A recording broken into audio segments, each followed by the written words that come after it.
When should you start working on your company culture?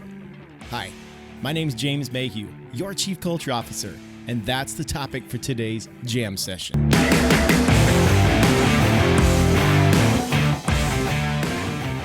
So when should you start working on your company culture? Is it when you notice that there's an increase in turnover?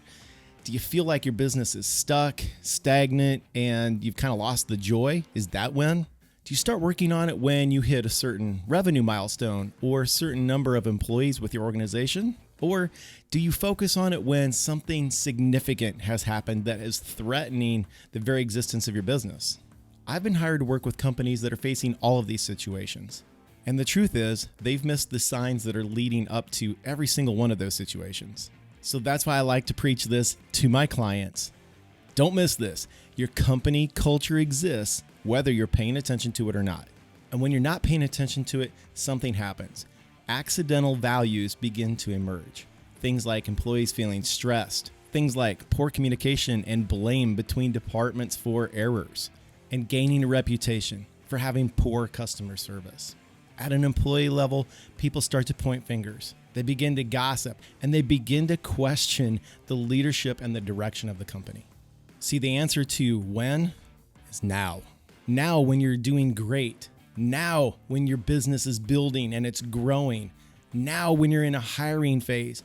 Now when you're facing layoffs and cuts.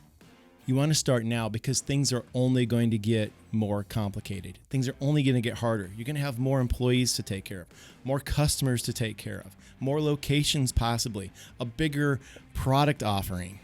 And if you don't, you'll end up having to deal with more drama, more busyness, and more mistakes.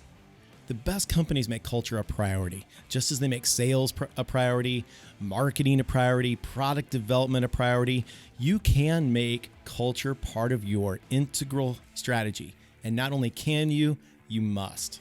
See, when you're trying to shift culture, it takes a lot of work. It needs a strategy, and it also requires a commitment to stick with this. Culture isn't one of those things that you get to take your foot off the gas because, like I said before, your culture is always working whether you're paying attention to it or not. So the best businesses know that they continue to invest in paying attention to culture and teaching it to every employee throughout the organization. When you look back 2 years from now, 5 years from now, you will realize that it was the greatest decision that you ever made for the future of your business, for the future of your employees, and your own personal future.